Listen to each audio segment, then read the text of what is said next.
All right. Hey, my friends. Welcome to this episode of Real Live Talk. I'm so excited that you guys are here to check out this conversation. I'm so excited to have my guest with me today, Dr. Mike Licona. I'll tell you a little bit about Dr. Mike in just a moment, but thank you guys so much for taking the time to check out this episode. Pray that the content blesses you, challenges you, makes you think. If it does, if you consider subscribing, if you're listening to this on one of the podcast platforms or leaving a review, that would be amazing. If you're watching this live, you can be notified of all future live events by liking or following the Facebook page at DK Lamastra. And just thank you guys so much for any support there. Appreciate you guys again. Dr. Mike Licona is Associate Professor of Theology at Houston Baptist University. He holds a PhD in New Testament from the University of Pretoria. He's the founder and president of Risen Jesus, which is a ministry with a vision to see 100,000 Christians 100,000 Christians equipped to defend their faith using the evidence of the resurrection of Jesus. He's also author, co-author, or editor of several books, including The Case for the Resurrection of Jesus and The Resurrection of Jesus, a New Historiographical Approach.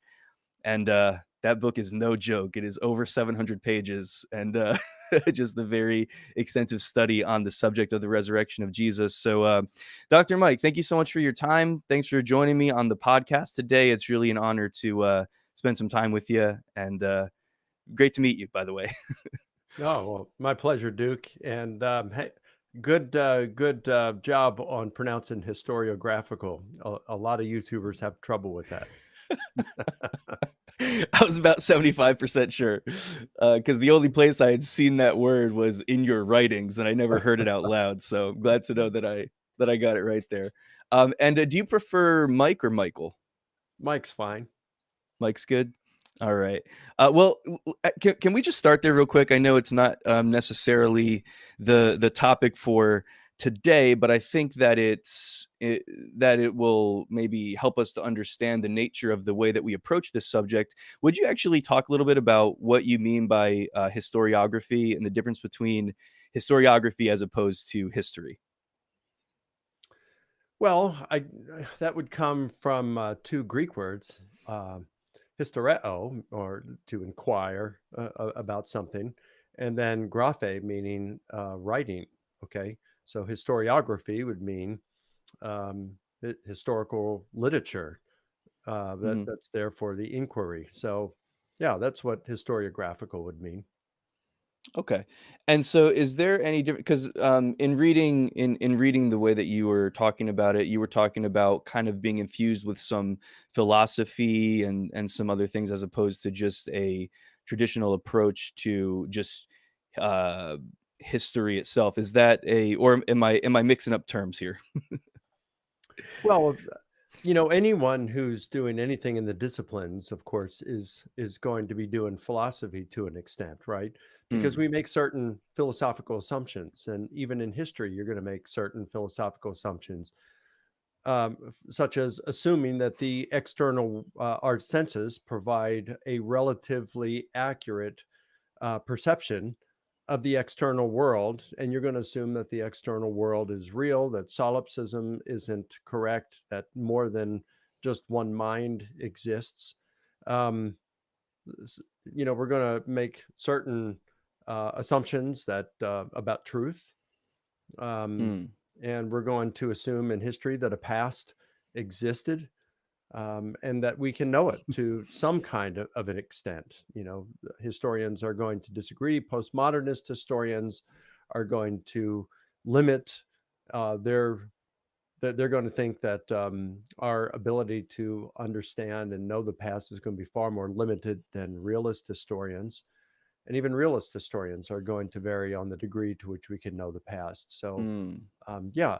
So there are those historians who are philosophers of history, and all they do is talk about the philosophy of history. They're not doing a whole lot of work in terms of, whether Caesar actually crossed the Rubicon, whether Jesus actually performed Mm. miracles, um, whether it was the Nazis or the communists who burned down um, the German would be the equivalent of our Capitol building, I suppose. the Reichstag in 1933. So they may not look so much into that kind of stuff. They are doing more theoretical um, Okay. research. You know, how do we know the Yeah. past? What kind of criteria? What are these criteria? And things like that. Yeah, yeah, thank you for sharing. Well, let me, go ahead and explain what we're really focusing here on in this conversation today. The purpose of this conversation is going to be really focused on the resurrection of Jesus, and we're gonna talk through some evidences for the resurrection of Jesus, and so just before we jump into that, would you briefly touch on, before we get to the resurrection, briefly touch on the crucifixion and just some of the evidence that's available to support the fact that Jesus actually was crucified and that he died according to the way that the scriptures lay out to us? Sure. Well, first, we do have non Christian sources who mention Jesus's execution by the Romans. For example, Josephus, in his Antiquities of the Jews, Book 18, Section 63, mentions how it was at the instigation of the Jewish leadership that the Roman governor Pontius Pilate crucified Jesus. Um, and then you have Tacitus, the great Roman historian, and in his Hmm. Annals of Rome, Book 15, Section 44, he mentions Jesus's execution having the most extreme penalty, which would have been crucifixion. Um, Hmm. so, but Jesus's execution by the Roman governor Pontius Pilate during the reign of Tiberius Caesar. You have uh, Lucian of Samosata, a Greek satirist in the middle, around the middle of the second century, maybe just a little bit later. He mentions Jesus's crucifixion in Palestine. You have Marabar Serapion, who we're not sure when he wrote, probably sometime in the latter part of the first century or anytime during the second century. And he was a prisoner, probably facing execution. And Mm. he's writing. Um, and he's talking about um, how um, the Jews had Jesus put to death. So yeah, so you've got non-Christian sources doing it, but historians, even atheist and agnostic and Jewish historians, don't rely primarily on these extra biblical non-Christian sources. They rely primarily on the biblical sources, believe it or not. And the reason being is because even though they don't believe a lot of what the Bible reports, the New Testament literature is indisputably Mm. it's at at the majority, if not all of it, is first century literature written by Christians. And they may not believe the stuff like the miracles, the virgin birth, the resurrection of Jesus, but they Sure. still use it as historical literature to learn certain things. So it's kind of like me, I'm not a Muslim. I don't believe that the Quran is divinely inspired or that is the word of God in any sense. Yet I can still go to the Quran as a student of history and I can read things like in one of the surahs, it Allah asked Jesus, "Did you tell your followers that you, Mary, and I are all gods?" And Jesus Mm. says, "Allah, I never said such a thing. I've only pointed people and told them to follow you." And so I don't believe that Jesus and God ever had that conversation. But what it does tell me as a student of history is that excuse me, sometime in the early seventh century, there were Muslims who were interacting with perhaps Catholic Christians, Mm. um, and the Muslims were misunderstanding the high view of Mary with saying that she's God, and they were answering the Catholic view about the deity of Jesus and the high view of Mary. So I can still learn things. Or like in another surah when it talks about ambushing the infidels, the disbelievers, and killing them. I don't believe God ever commanded that, but it does tell me that Muslims were using that uh, in the seventh century to justify attacking Right, and killing right, non-believers. right. And so you'll have atheist and agnostic and Jewish scholars, atheist agnostics like Bart Ehrman, who will come to the Gospels and the New Testament literature and say there are some things about Jesus that we can learn from this that are indisputable. And of course, one of those things would be Jesus' death by crucifixion on the orders of Pontius Pilate. So Mm, not only is it attested in non-Christian literature, but we also find it in early literature, like Paul's letters, like the Gospel of Mark. Paul's Paul probably was in Jerusalem at the time of Jesus's crucifixion. Whether he witnessed Jesus's crucifixion or heard Jesus teach, we don't know. Some people say mm, no, but there's no evidence that he didn't. There's no evidence that he did. I would think if the Gospels are correct and Jesus was call, all the commotion about Jesus during the Passover and then his trial by the Sanhedrin and then his crucifixion, that would not have been a small matter. And if Paul was in Jerusalem at that time and it was Passover, so he probably was, there's a good chance he was aware of what was going on and maybe even mm. saw Jesus's crucifixion. But we don't know. And so you can't say one way or the other. But he would have been early. It's indisputable that he knew Jesus's disciples and Mm. was had met with Peter and James several times, and they would have known about it. They were eyewitnesses, and he's getting a lot of information from them as well. So there's other things that we could do. There's so much Sure, evidence for Jesus's death by crucifixion, but sure. that's one of the indisputable facts about Jesus. Okay, so that's not something that's very much across the board. It's very much undisputed, is what you're saying, is the just the fact that he died the way the Bible says that he died. That's correct. I mean, of course, you're always going to have a few out Some there. outliers, yeah. Yeah, just like you have a few historians who will deny that the Holocaust ever took place, right? Mm, Um, but so you're never going to have a 100%, but you got pretty close to it when it comes to Jesus's death by crucifixion. yeah. Mike, real quick, just because I'm curious, how did you get into this in the first place? Where did this passion to really you've devoted so much of your life and of your study to this topic in particular on the resurrection of Jesus. Where did this desire to really dig as deep as you have into this come from?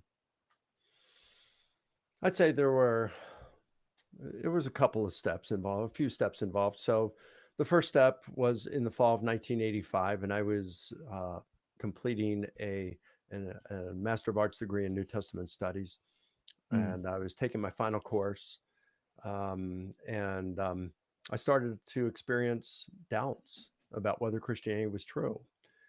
And one of my roommates, who was doing a master's degree in Christian apologetics, suggested that I go see one of his professors, Gary Habermas, who's a philosophy professor, and he had specialized in the evidence for the resurrection of Jesus. And so I went to him, talked to him, and he shared some of the evidence with me and settled my doubts at that point. Um, mm, then it was later on, after grad school, I'm out and I'm sharing my faith with others, and I'm getting all kinds of pushback from skeptics. And it's like, well, I don't know how to answer this stuff.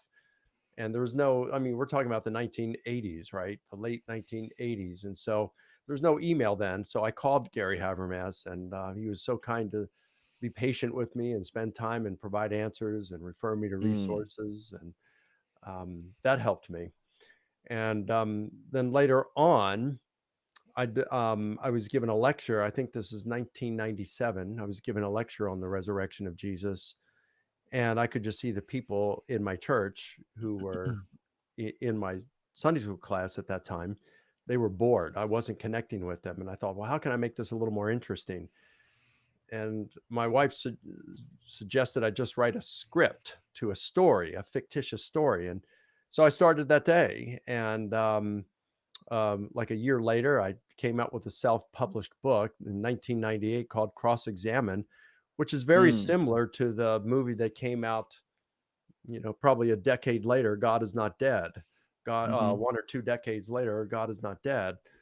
Um, and but writing that, when I was writing that, I really just could imagine myself in this courtroom situation and trying to come up with all these different arguments against the resurrection and to live them. I mean, to really experience, empathize, and get into the worldview of the person given them, wow. and that caused me doubts. And so I'm on the phone with Gary Yeah. Habermas again, and he's helping me work through these things. And then finally, I decided that I wanted to do my doctoral research on it. just to come up for another angle in Christian apologetics to show the resurrection occurred. But shortly after I got into it, I was, I'm reading lots of stuff, more than 100 journal articles, more than a dozen books on the philosophy of history and historical method written by philosophers of history and historians who Mhm. operate outside the community of biblical scholars. Right. And they were saying there's no such thing as a neutral or unbiased historian. Everybody has, you could say, an axe to grind, or a desired outcome. And so it is those biases, that worldview, that horizon of the historian that jeopardizes the integrity of their investigation. And I realized that Mm. includes me. And being the second guesser that I have been over the years, I wanted to approach this as sincerely, authentically, honestly as possible, with the hopes that it would um, once and for all, do away with any doubts that I had. Yeah. And I just tried to cross every T and dot every I. And that's why my dissertation ended up being somewhere between 3 to 4 times the length of an average doctoral dissertation.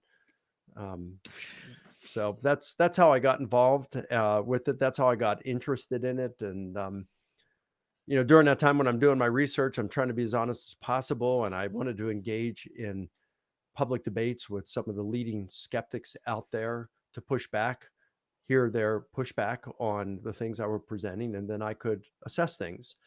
So I didn't want to take on any lightweights. So I went after some of the biggest people out there, and tried to engage in public debates with them and interact with their arguments. So yeah, Yeah. that's how I got involved. Yeah, and I encourage people to check out those debates. And I know you've got some of those available on your website, risenjesus.com. And other than that, I'm sure is YouTube channel, YouTube. our YouTube would be a YouTube good channel. place to. Our YouTube channel is Mike Licona Official. So youtube.com Okay. forward slash Mike Licona Official. Yeah, those debates are fantastic. I love. I've been able to check out a few of those, and yeah, it's super fascinating, and it's actually good. I think, at least for somebody like me, it helps me to kind of hear both sides. It helps me to hear the argument for. It helps me to hear the argument against. And I think that from an apologetic standpoint, and really just from the standpoint of wanting to be able to, as a believer, to better defend your faith, or to better be able to share your faith and the reasons why you believe what you believe. I think that hearing both sides is really, really helpful, because then you're kind of already prepared in your mind for some of the things that people say. I think that that's kind of what happens to a lot of people that, like me. I grew up in a Christian home. I was a Christian for as long as I could remember. Grew up in the church and all of that. And there's kind of this Christian bubble sort of a thing that you live in if you grow up that way. And then when you kind of get into your college years and stuff like that, and you start to hear different kinds of things, and you start to learn philosophy, and it's interesting because some of the, when you go to a lot of the universities and college campuses, where you get into philosophy type classes and things like that, where a lot of times the intention is to, if you believe in Jesus, or you believe that the Bible is real, or you are a Christian, like the intent a lot of times is to kind of get you to doubt and to wrestle with those beliefs and things like that, or even to give up those beliefs by the time you come through it. And so it's really imperative, right, that as believers that we have at least some level of understanding of why we believe what we believe. And in particular, this conversation on the resurrection of Jesus, it is so important because it is so central to our faith and to what we believe, that even as Paul says in 1 Corinthians 15, if there is no resurrection, then we're in futility. We're the most pitiable of all men. We're all going to hell. We're all in our sins. Like, if there is no resurrection, then what we're doing it doesn't mean anything, essentially. And so Yeah, what would you just say on that, and then we'll jump into some specific things as far as why is understanding the resurrection of Jesus and just knowing what some of the evidences are and things like that. Why do you think that it's so valid and so important for the just the average believer to understand? And when I say average believer, I don't mean that in a condescending way. I just mean Right. even if you're not in ministry or somebody who's going to give a doctoral dissertation on this or something like that, why is it important for just the every believer, let's just say, to have a base understanding of the resurrection in a way that we can actually defend and stand up for what we believe? Well, Duke, I think the reasons you articulated, I think you're right on with those. And you mentioned how students go off to school and their professors, try to motivate them to give up their faith by the end of the class. And I've spoken on more than 100 university campuses, Mm, and even in the Bible Belt of the U.S., I've had students tell me that they've had professors who, on the first day of class, say, "How many of you are, Christians?" And by the end of the semester, my objective is you'll no longer be a Christian. Um, it hmm, happens here in Georgia at the University of Georgia in Athens. They've told me that there's a professor there who has done it. I've had a couple students say that they had that professor. I had a graduate student years ago who told me that when he was at UNC Chapel Hill, that Bart Ehrman said something very similar on the first day of class. That by the end of the semester, um, his objective was for the Christians to doubt everything they presently believe. mm, yeah. And it's interesting. I had a 7 hour debate with Bart Ehrman. He's become a friend.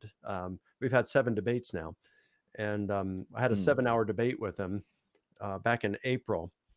And on the following Wednesday, we had it on a Saturday. I think it was April the 9th. And on the following Wednesday, I was speaking at a Christian school here in the Atlanta area. And the supervisor of that school, there were two campuses. It's like a kindergarten through 12th grade, and between the two campuses. And the guy was I don't, he's not called a supervisor, but he's like the principal over the two principals, whatever that would be, the superintendent or whatever. Um, he asked me how it went. He didn't see it. I asked him if he saw it, and he said no. I mean, it was the first thing he said when I came in the door that a Wednesday morning, and he said, "Hey, I heard you had a lengthy debate with Ehrman on Saturday." I said, "Yeah, did you see it?" He said, "No." He said, I used to teach at a prep school up in the Raleigh Durham area, and I had a student who came back after studying at UNC Chapel Hill, and he told me that he had Bart Ehrman as a professor, and on the first day of class, Ehrman said, so I've had wow. uh, a student plus a teacher of a former student of his say the same thing. So again, this is happening all over the country, but it is important because you do have professors who are trying to lure Christians away from their faith. Plus, let's face it, we live in a very secular post-Christian culture that is becoming increasingly hostile toward the Christian worldview. It is not, we've gone from being the default position to a Right. thing where Christianity was regarded as nothing more than a harmless delusion. Now we're a harmful delusion in the Mm, eyes of others. And it shouldn't surprise us because Jesus said in John 7 that people hated him because he exposes their evil deeds. And he said elsewhere that don't we shouldn't be surprised that they hate us because they hated him first. That we are right. not of this world. He chose us out of this world, and so we can expect that kind of hatred toward us because we stand against the agenda of of the world. So why learn something about the resurrection? It's important because it tells us Christianity's true.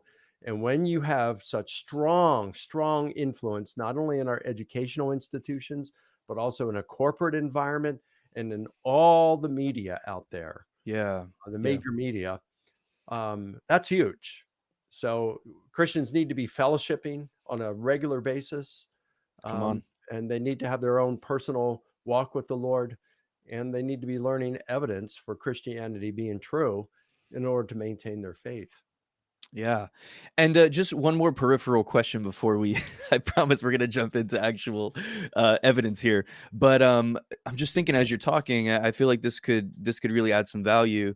What would you say to a believer who is sincere in their faith and wanting to follow the Lord and have a relationship with God, but maybe they are struggling with some kind of doubts in their mind or something like that? I think a lot of times we can feel ashamed because of that, especially if we've been following Christ for a long time, especially if we're in ministry or something like that. And then those doubts, come. And I feel like that could be something that could be shameful to the point that we just keep that inside and don't want to share that or articulate that with anybody. And I know that there's people out there for sure, that again, you get to, you even if you grew up with it, probably everybody at some point gets to a certain point in their life, even if they think, because I mean I remember thinking this growing up, like, oh, I'm never going to doubt my faith, no one's ever going to shake me, no one's ever going to make me.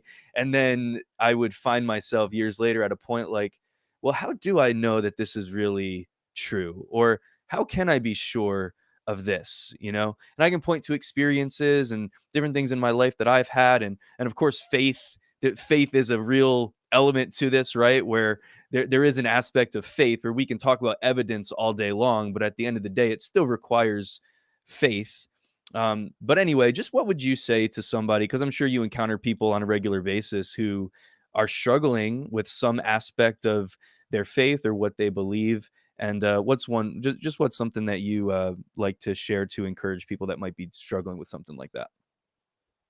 Well, I'd say they can go to my website, risenjesus.com. I have an article on there I wrote. I think it's titled I'm a Doubting Thomas. And I talk about doubt there. They can also go to our YouTube channel. So just go to YouTube, type in my name, Mike Licona. You'll see my YouTube channel come up. It's got a few hundred videos. And then just go up to the search little magnifying glass on my channel and then just type in the word doubt. And you'll see a number of videos come up that I've done. The most popular one is one that my wife and I did together on doubt when worship leaders began, coming out and leaving the church, leaving their faith. We did I think it's a 38-minute video on doubt. Um, I guess in a synopsis, I'd say number one, doubting is normal. So you Mm, had people in the Bible like Abraham who doubted God. You have John the Baptist who doubted, and Jesus spoke very mm, highly of John the Baptist while he was doubting. yeah, And true. John the Baptist had a lot to go on in terms of knowing Jesus was who he claimed to be, and yet when he found himself in prison in very difficult circumstances, he began having emotional doubts, like, God, I feel abandoned by you. What's the deal here? And he began doubting, and but Jesus still complimented him, he encouraged him, he provided evidence for him. So doubting is normal. In fact, even atheists doubt.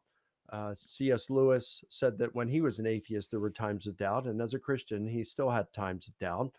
Anthony Mm, Flew is one of the most, perhaps the most influential philosophical atheist of the latter part of the 20th century, and he told Gary Habermas he doubted his atheism every day. wow. That was before he gave up atheism and believed that there's some sort of a God who exists. And um, so doubting is normal. I would say that there is good evidence for the truth of Christianity. Number two. Number three, that uh, absolute certainty is an unrealistic expectation. We just really can't have 100% certainty about anything. And if you do, you may not be justified in having it. Some people are 100% certain they're marrying the right person, and 4 years later, they're divorced. Wow. Um, so, um, we have to admit that it we're you know it's unrealistic to think we're going to be 100% certain. And Yeah. and then finally, I'd say that a faith is not necessarily the absence of doubt. It is acting in the presence of doubt, acting as though it's true, even in the presence of doubt. Lord, I believe, but help my unbelief. Mm, That kind of thing. So those are a few things, points I'd make, and these are in an article and in the video. Yeah, no, that's really good. That's really helpful. I appreciate you sharing that. All right, so let's jump into it. So, what for you when you're going to talk to somebody, and let's just say, just to keep this real simple, let's say you're going to have. I'm not talking about some like a an official debate or anything, but you're on the street and you engage in conversation with somebody who, let's just say, is a non-believer, and they start asking you questions about can you believe the Bible's real, or specifically, how can you believe that Jesus really rose from the dead? What is sort of your methodology or your approach or something that you would recommend? Because again, you've been doing this for a number of years, so maybe you have a different way than what you would recommend. If you do, you can share, either one of those. But yeah, either what is your approach, or how do you recommend that a believer kind of engage in those conversations, and some things to focus on so that we're not getting so into the weeds with stuff that we don't understand, or that we, really could have a hard time proving, or something like that. But yeah, like, what do you think is just a good sort of run of the mill approach that every believer can use to sort of answer some of those questions that come up? Duke, I have a real simple way of doing it. I mean, and it just depends who I'm talking to. I might do it one way with one person, one way another person, but a real simple way that I'll teach others is to do what's called a logic tree. And so I'll start off and say, there's one thing, despite disagreements on so many different issues, um, New Testament scholars, whether they're atheist, agnostic, Jewish, liberal, progressive, moderate, conservative, Christian, they all agree that shortly after Jesus' death, his disciples had experiences. I'm sorry, his disciples claimed that Jesus Mm, rose from the dead and appeared to them. It's not even to say that they really believed it or anything happened, but we know they were claiming it. And then I'll provide some evidence for that. Um, and um, and then the person will say, "Yeah, but that could have been a hallucination. They could have been lying. Anything." Yeah, you're right. I'm not saying anything else other than they were just claiming it at this point. So now let's just look at two options. Um, Either they saw him as they claimed, or they did not. Can you mm. think of another option? No. Okay. So, all right, let's just say they claimed that they saw the risen Jesus, but they did not. Either they thought that they saw him, or they did not think that they saw him. Right. Okay, no other option there. So let's just say they really thought that they saw him. Well, we got a couple options here: hallucinations, which seems reasonable, plausible, since they would have been grief stricken. But then I'll go Mm, on to show how that's an implausible explanation. It doesn't work. Another option that they really believed it is that Jesus had an identical twin who appeared to them afterward, and they thought it was Jesus. And I show that's not a reasonable option. And say, okay, well, now we can rule out that side. And so we can go on to another leg of this logic tree, mhm, or branch, I should say. So Jesus' disciples claimed he rose and appeared to them. He did not, and they knew he didn't. So that would mean either they were lying, and I can show where that's implausible, or mhm. they knew he didn't because they were using it as a metaphor for something else, like, well, his teachings still live on today, something like that. And I can show how that's not a reasonable option. It doesn't work. Right. So now we rule that out. Now you have to go over to the other branch of this logic tree. They claimed Jesus rose and appeared to them, and he did appear to them. And so now you have the option. Well, he never died. Okay, so Okay. he never died. So and you show how that didn't happen. And so at the end, you're only really left with one option, and that is that Jesus' disciples claimed he rose and appeared to them. He appeared to them, and he died and Mm. rose and appeared to them. It's the only thing that works. So it's a pretty simple logic tree, and it's easy to teach to others, and they can turn around and use it as well. What do you say on the hallucination point? So they yeah, so they believed that they were seeing Jesus, and they weren't lying about it, but they were just hallucinating, seeing Jesus after his death, but it was a hallucination thing. So there's a lot of theories that I hear today about how psychedelic drugs and things like that were like a big part of this, and why we have some of the quote unquote crazy stories that we have in the Bible, and these different things that people wrote about, that they were birthed out of drug abuse, like drug use or something like that. Yeah, maybe So there's a reason they called Jesus the Most High God, you know? Most High. That was a good one. Yeah, so just on the hallucination one, what's something that you say when if somebody brings that up or believes that or whatever? Gary Habermas, he's the foremost authority on the topic of the evidence for the resurrection of Jesus. And he says that the hallucination hypothesis has been the most popular alternative hypothesis offered by skeptics during the Right. last century. Uh, However, it is one of the most easily refuted ones. Mhm. So, you know, uh, first, I'd say let's understand a little bit. Let's gain a little understanding about hallucinations. Hallucinations, what are they? Well, they are false sensory perceptions. You believe that you are perceiving something through your natural senses, and that something is not actually there. So it could be through seeing or hearing or smelling or tasting or having the sense of motion or having the sense of touch. Those are the main types of hallucinations. Um, Researchers over the past century have found that hallucinations typically occur in a single mode. So you might see something, but you don't hear it.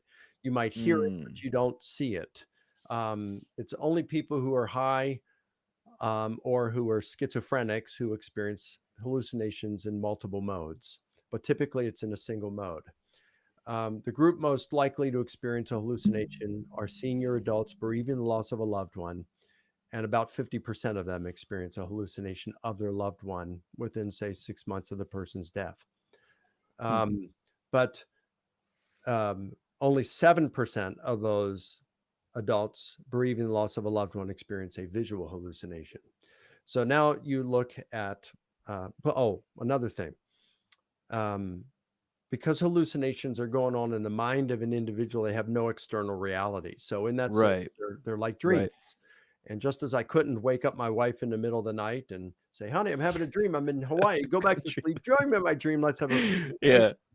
I A person can't do that with a hallucination either. So, with that in Yeah. mind, you have the earliest reports we have. 1 Corinthians 15, verses 3 through 8. You have um, not 7% of Jesus' disciples experiencing visual hallucinations, and visual because it says he appeared to them, not 7%, but an unthinkable, implausible 100%. Yeah. Implausible in terms of it being a hallucination. Second, you've got three group appearances there to the 12. He appeared to the 12, to more than 500, to all the apostles. So you have, group appearances. Again, you can have delusions, which are entirely different from hallucinations. You can have group illusions, again, entirely different from hallucinations. Um, but you can't have a group hallucination. And yet you've got three group appearances that are mentioned in the earliest report of Jesus's Mm. resurrection. And you have them also mentioned in other reports. And then you've got the problem of Paul. Paul wasn't grieving over Jesus' death. He was glad Jesus Right. was dead. He believed Jesus was a failed Messiah and a false prophet. So Jesus would have been the last person in the universe that Paul would have expected to see or wanted to see. The hallucination hypothesis fails miserably. Mm. And that's a big deal right there, what you just said about Paul, and the fact of him being somebody who had, as you said, he was persecuting the church and delivering Christians up to be tortured and killed and punished and all of that. And he has this experience, which is, really described in detail. Where he's knocked off his horse, and he loses eyesight for a few days, and he has this vision of Jesus, where, as you said, as you mentioned, like that would be something very specifically that somebody could easily say, like, oh, well, that was just a hallucination that he decided to write about later on or tell people about or whatever. Like, clearly that's a hallucination. But as you just said, that's a really important piece of the puzzle because he's not somebody who wanted to see Jesus. That was a really horrifying experience for him to experience Jesus the way that he experienced Jesus.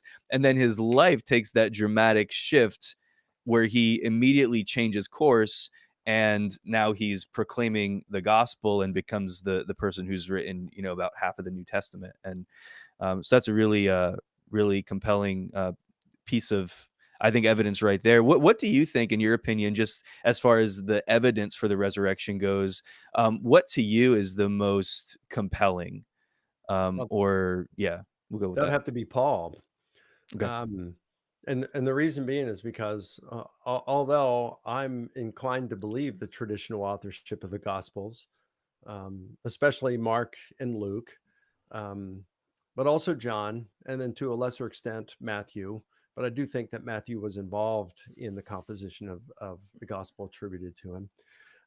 But even if I'm wrong with one or even all of those, there are 7 letters in the New Testament that are indisputably Yeah. written by Paul.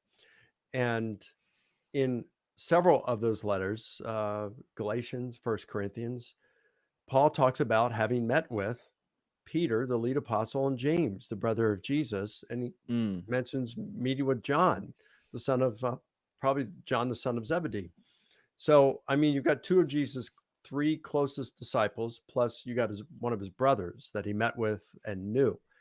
Um, and he had been before them, according to Galatians 2, and ran the gospel message past them that he had been preaching. And he said they certified that he was on message with what they were preaching with the gospel message. Doesn't mean they agreed on everything, but every doctrine. But on the gospel right. message, yes, they were in full agreement.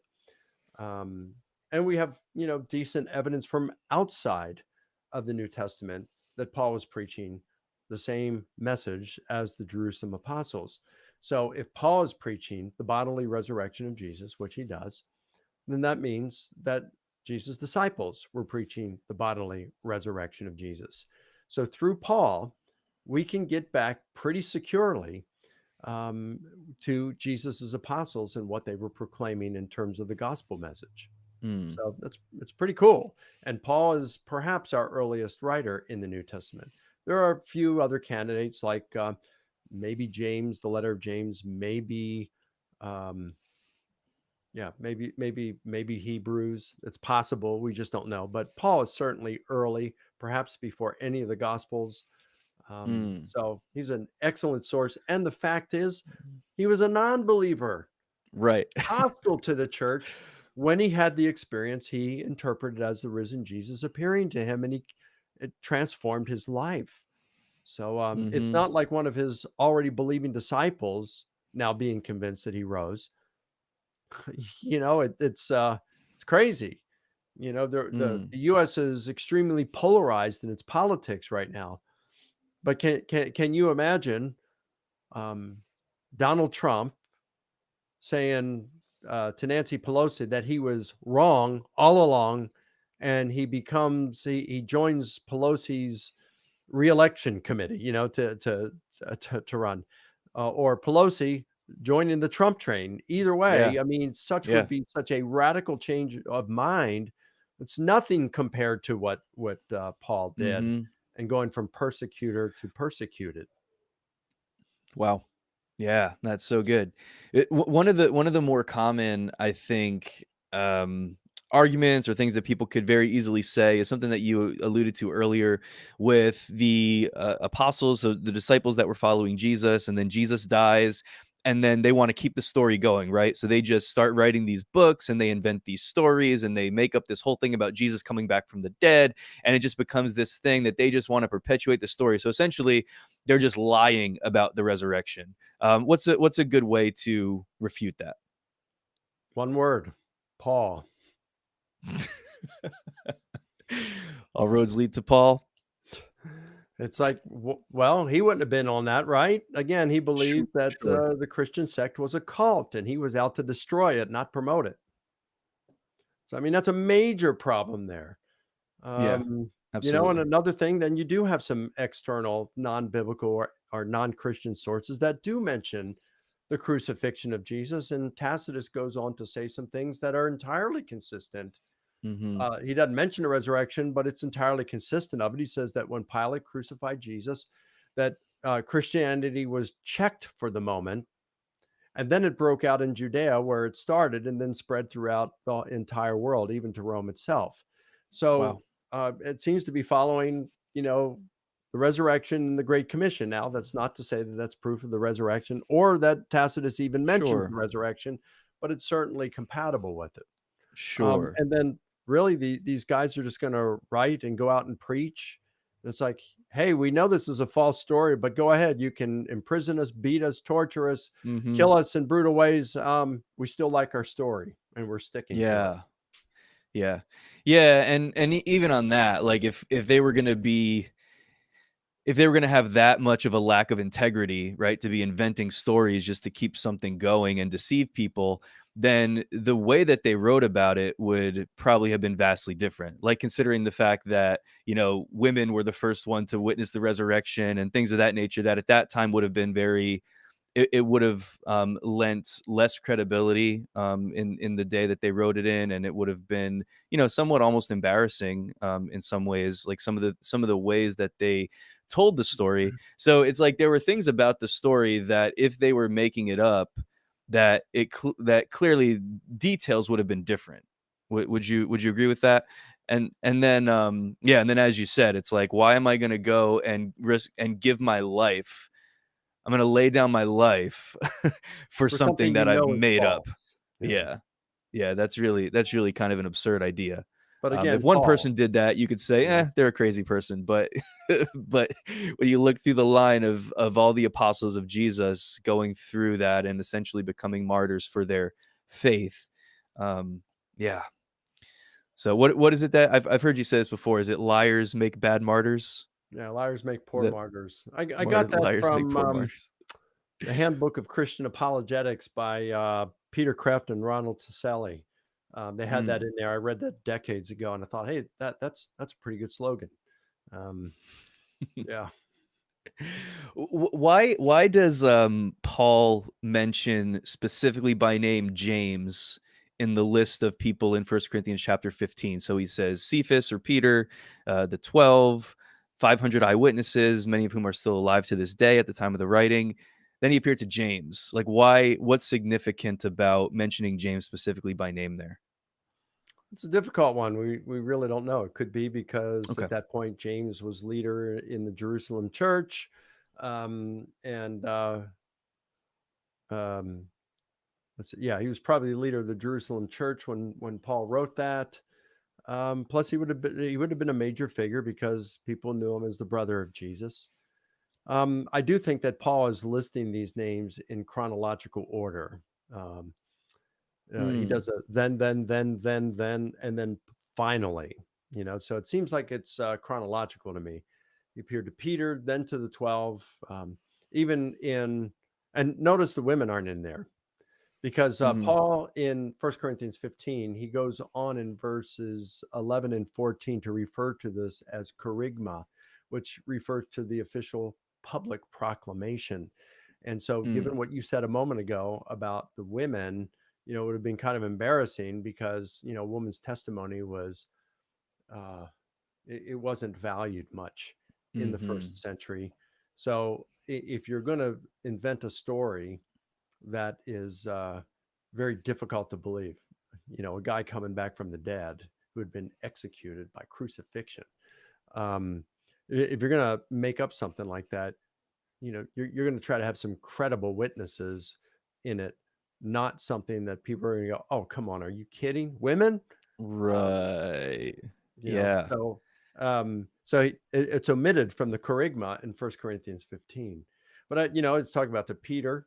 In Luke's version, Peter seems to be the first disciple to whom Jesus appeared, male disciple, Right, and then right. to the 12, and then to 500, then to James, then to all the apostles, and all the apostles. There's more than 12. We don't know anything about that appearance or the appearance of the 500, other than, it's in the earliest literature, it's in the earliest account. And then Paul says, finally, last of all, he appeared to him. So, yeah. Mm. Yeah, no, it's very good. We're running short on time, but are you? What would you say is the strongest argument, or do you think there is a strong argument against the resurrection? Or if you don't think there's a strong argument, what would you say is kind of maybe something that comes up a lot that tends to be pretty common? Um, I would say the strongest answer would be something like what Geza Vermesh offered in his small book on the resurrection. He was a Jewish scholar who did not believe Jesus rose from the dead. And he said, I don't know. I just don't know what happened. He says, I don't think it was a hallucination. I don't think they were lying. I don't think Jesus rose from the dead. I just don't know what happened. Mm, That seems to me that if you're going to be a skeptic, that's the fairest objection. I don't think it's a good okay. one because it really doesn't deal with the evidence. And I do think that there is enough evidence that calls for a verdict on the matter. I think you can come to a verdict on the matter. But, if you're not going to, then I'd say that's probably the best one.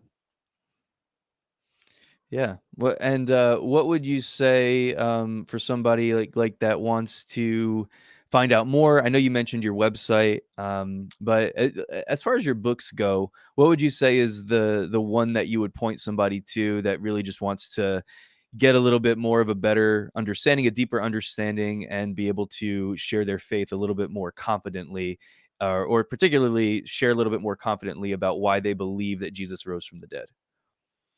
I'd say for most followers of Jesus, the book that Gary Habermas and I co-authored, The Case for the Resurrection of Jesus, is going to be sufficient.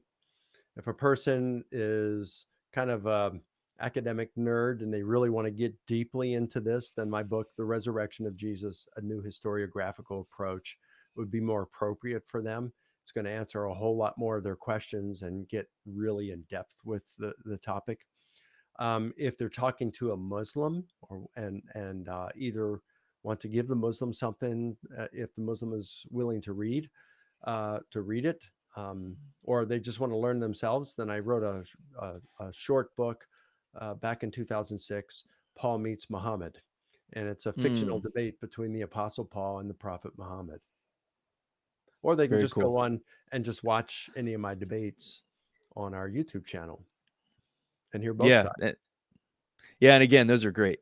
Those are great. I highly recommend checking out those debates. It's really, really, really, really cool. Really, really, really in-depth information comes out. And again, I think that it's really nice when you get to hear kind of both sides, and then in real time responding to those questions on both sides, because you'll say things, and then the person that you're debating will come back and they'll be like, okay, and then specifically address some of the things that you said, which then gives you a chance to kind of rebut their rebuttal and all of that. And it's a really, I think, powerful way to learn about this subject. So um Mike, thank you so much for coming on today. I appreciate your time and for all that you shared today. Are there anything, just maybe final concluding thought that you would give to, again, anybody out there that's just either wanting to go a little bit deeper on specifically the subject of the resurrection of Jesus? Yeah, well, I referred people to the website, risenjesus.com, to our YouTube channel, youtube.com/Mike Licona official. Also, if you really want to get into it and you want to go further with your education on it and earn a degree, I teach at Houston Baptist University. And in our School of Christian Thought, we do have a graduate level program. And we also have certificates a person can earn, a graduate program in Master of Arts in Christian Apologetics, and they can do it entirely online or on campus at our Houston campus. I think is just the finest uh, master's degree in Christian apologetics in the world, and we just have first class faculty. And again, they can do that online, or they can do it in person, or they can do a hybrid of it. It's a great program. Awesome. Awesome. All right, and I'll leave links to those things in the show notes as well for anybody listening on the podcast platforms. Appreciate you guys for taking the time to check out this conversation. I hope that it blessed you, challenged you, or made you think. And yeah, hope you'll come back for a future episode. If you enjoy the content, if you consider subscribing, sharing, leaving a review, I'd really, really appreciate it. Thank you guys. And again, Dr. Mike, thanks so much for your time. My pleasure, Duke. Bless you, brother.